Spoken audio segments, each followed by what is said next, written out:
ગદ્દા પ્રથમ પ્રકરણ 47મું 4 પ્રકારની નિષ્ઠાવાળાના લક્ષણ અને સદા દિવ્ય સાકાર મૂર્તિ સમજે અને તે પોતાનો આત્મા તથા તે પરમાત્મા તેના શુદ્ધ સ્વરૂપના પ્રતિપાદનની કરનારી જે વાર્તા તેને પોતે કરે અને બીજાથી સાંભળે તથા તેવી રીતના શાસ્ત્રમાં પ્રીતિએ યુક્ત વર્તે અને પોતાને આત્મસત્તાપણે વર્તવું તેમાં વિક્ષેપ આવે તો તેને સહન કરી ન શકે એવી પ્રકૃતિવાળો હોય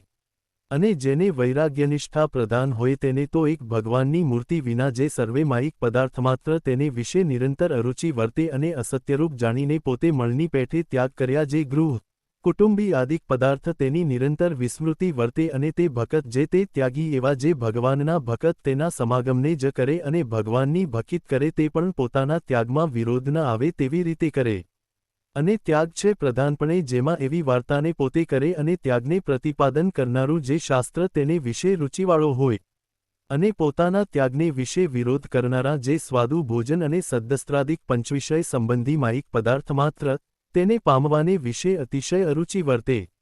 અને જેને ભકિતનિષ્ઠા પ્રધાન હોય તેને તો એક ભગવાનના સ્વરૂપને વિશે જ અતિશય દ્રઢ પ્રીતિ વર્તે અને તે ભગવાનના સ્વરૂપથી અન્ય એવા જે માયિક પદાર્થ તેને વિશે પોતાના મનની વૃત્તિને ધારી શકે નહીં અને પ્રેમે કરીને ભગવાનને વસ્ત્ર અલંકારનું ધારણ કરે અને તે ભકતને ભગવાનના જે મનુષ્ય ચરિત્ર તેના શ્રવણને વિશે અતિશય રુચિ વર્તે તથા ભગવાનની મૂર્તિના નિરૂપણને કરનારું જે શાસ્ત્ર તેને વિશે અતિશય રુચિ વર્તે અને જે ભકતને ભગવાનને વિશે પ્રેમને દેખે તે ભકતને વિશે જ તેને પ્રીતિ થાય અને તે વિના પોતાના પુત્રાદિકને વિશે પણ ક્યારેય પ્રીતિ ન થાય અને તે